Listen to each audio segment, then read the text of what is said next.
Thank you, Vipin, for a very nice introduction. Professor Kumar is an outstanding professor and engineer. He is the world's leading scholar in the field of polymer processing and manufacturing. He has been teaching at the University of Washington for many years now, and I'm very proud that I had some association with him when he was a student.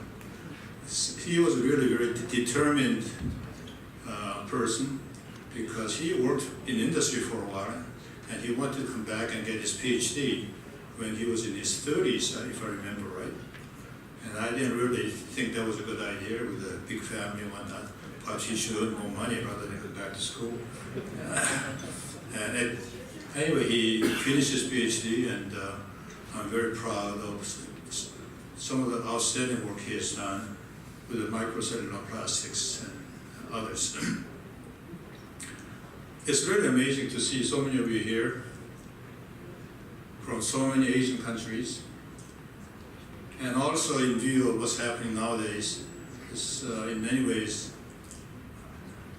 is a very emotional thing to describe the transition that people from Asia have made in this country. I came here right after the Korean War. Korea was very poor. They couldn't make anything, and all Asian countries except perhaps Japan, they were not very productive, and they could not do very much. In the United States, when I came here as an immigrant, when I was in high school, there were not too many Asians anywhere. I was the first Asian student to attend prep school in Cambridge, and perhaps I was one of the few first students at MIT, and I was the first Korean American professor at MIT, and so on and so forth.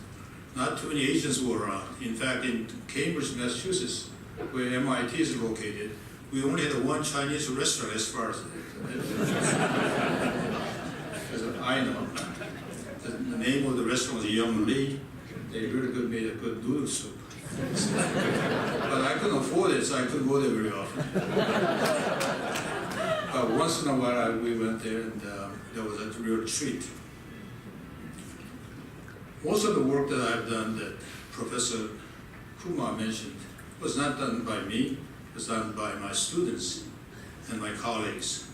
And they are the ones who should deserve the credit for the work that carries my name on it. It is also very interesting that many of you here working for Boeing, GM, and so on and so forth, Lockheed Martin. I work for those companies in different capacity in the past as well, so it's also good to see that many of the people who are working for these outstanding industrial firms are getting an award at this ceremony. I think it's perhaps it shows my age, but one thing that I do like to say is throughout my career here in the United States, mostly I guess in the United States, many people helped me. When I was in high school, that was in 1954, a long time ago, I really didn't know what was happening, but I went through the high school and I went to MIT. And when I became professor at MIT later on, one of the people I used to know, who later on became the secretary of MIT Corporation, asked me, do you know who paid your tuition when you were a freshman at MIT? I thought I got scholarship from MIT. I was rather surprised that he would ask me such a question. He said, Mr. Edwin H.B. Pratt, who was the principal or headmaster of the high school I went to, paid your tuition.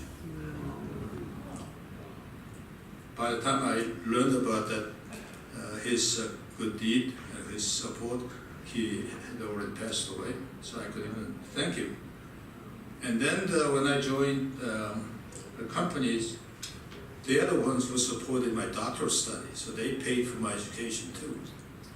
So this country has been extremely generous and thoughtful, and I sincerely appreciate what many of these people have done.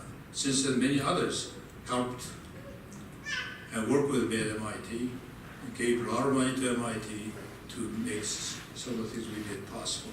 So the point that I'd like to convey is that this country has been very generous to me. I'm sure they've been generous to many of you here, and hope that this country will continue to develop and then become the mixing pot or melting pot of many people from all over the world.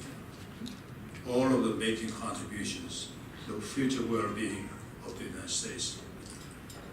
Finally, I'd like to also say that this award is not really given to me, it should be given to my wife.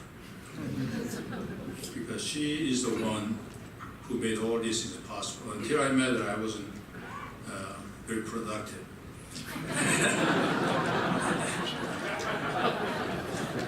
In many ways, she formed my personality and personal characteristics, and in many ways, she has made our family what it is. And I do certainly appreciate her love and her support. And I'd like to share this prize with her. Thank you very much.